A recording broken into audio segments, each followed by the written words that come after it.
Hello, this is Esor Night Elf Warrior on the Hammerwest US PvP server, coming in today with a 25-man TOC faction champions. This is the hardest encounter, in my opinion, in this whole raid instance.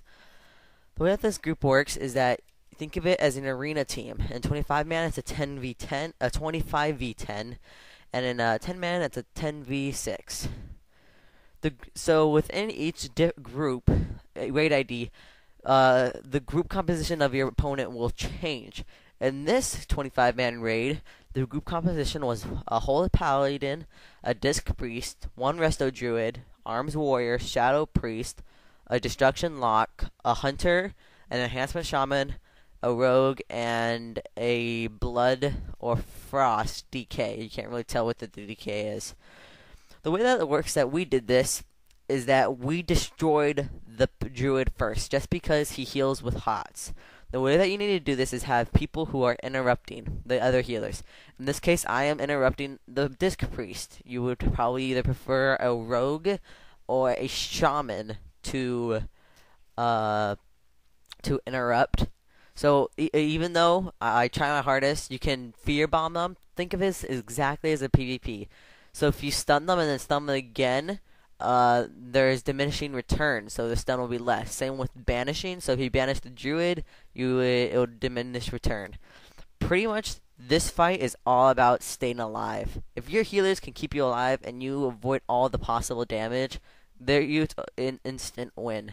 The hardest thing about this encounter is blowing up those first two people in 25-man and that first person in 10-man. If you can get those first person down without any problems, then you're pretty much on the right track.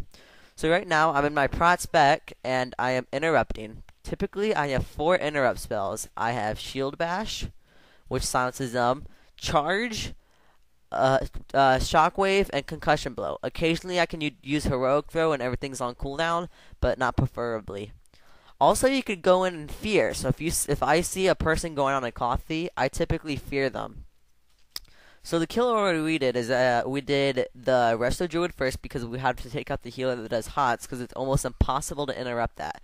Disc Priest is kind of hard too just because he does his shield ward, but he doesn't necessarily heal them. So like I walk back and I wait for him to cast a heal. So just waiting, and then I charge, so that interrupts it. Sometimes the charge does not work just because of diminishing return. Just to let you know, the Horde does use all of their abilities. So a warrior will Blade Storm. I've never seen a DK cast Army of the Undead.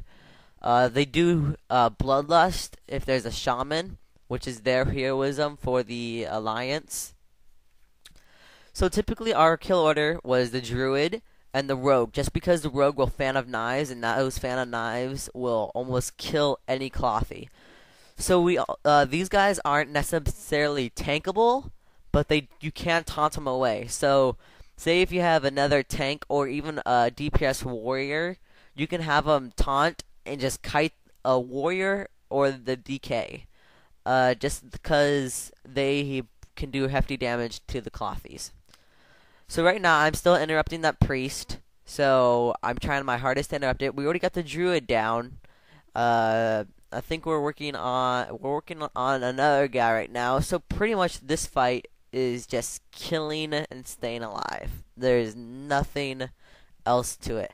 The kill order does matter though. So like ours was the Resto Druid at first. The Resto Druid will always, in most cases, have to go down first, just because of those HOTS will keep the other person alive.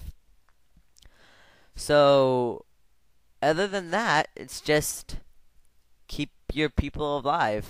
It's not. This is a difficult fight. I think this was our second attempt, but this was a very difficult fight. Like, I'm not lying or anything. This is a very hard fight, especially on hard mode, where these guys have 30% more damage, 30% more health, and untauntable.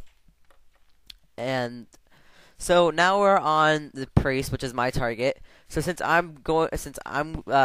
on the priest right now, I'm just waiting for him to cast a heal on himself, and I just charge. And you typically want to stun lock rogues, prot warriors, Shamans and Death Knights are typically the best for interrupting. You definitely need one of these classes to interrupt.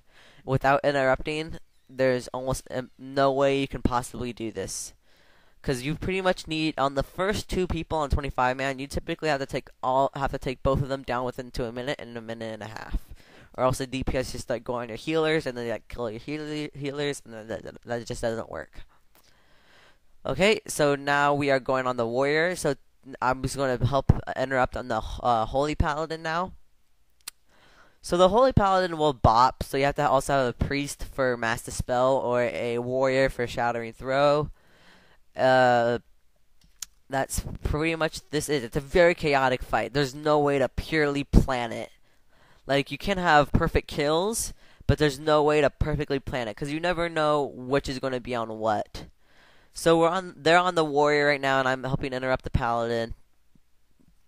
I did do a 10-man TOC hard mode last night, so we got Beast of Northrend down, but we got Lord Jaxus to like 1%, but we couldn't get it. We were so close so many times, so it was kind of cool being in there for the first time.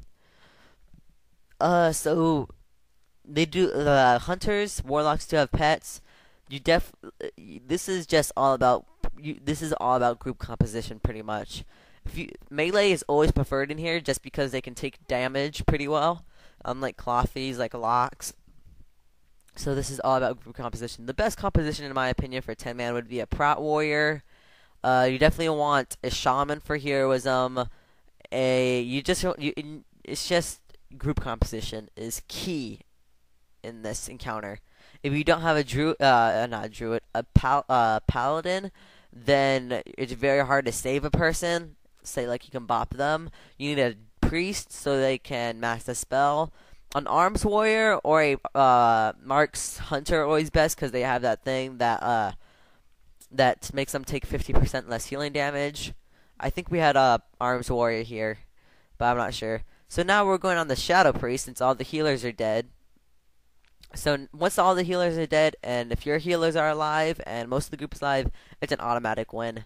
So the hardest part is just getting through that first big push. So right now, I'm trying to get these pets off the healers. This is all about teamwork. You don't want it's no matter what. It's not about DPS. It's about keeping your group alive overall. So like, say if I knew that a interrupter went down, say a rogue, typically then I would go off DPSing the one boss and start interrupting it myself. Or if you were a rogue. So just call out and vent interrupting now. I always call out when somebody's not being interrupted, and we always had a shaman who was ready to click and wind shear whenever ready. So now we're on the hunter, and the group's pretty much just a wind down from there. We took out the druid. We took out the druid, rogue, lock, arms warrior, holy priest, holy paladin, disc priest. We just took them all down. So order does matter. Typically take out one healer and then a DPS, then one healer, then a DPS. Unless your group is really good with burst, take out two healers, then a DPS, and have a person interrupting. Because if you go all on your healers at once, the DPS just starts going away, starts taking out people one by one. So that's my recommendation on this fight. I'll be trying to get another twin Valkyrie fight out next week or Tuesday, because I'm doing a 25-man TOC on Tuesday. So maybe I can, if we get as far as twins, we'll get twins. So, we're on the Death Knight now, the final guy. And you don't have to actually kill the pets to get the trophy or the chest. So, we just still kill the pets because it's a nuisance on the healers.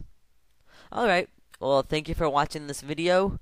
Comment, rate, subscribe. And thank you guys for watching. I'll always be here for questions for people who have questions. I've got multiple questions on my server and guild and stuff. So comment, rate, subscribe, and send me a personal message if you want any questions. Thank you, and happy raiding.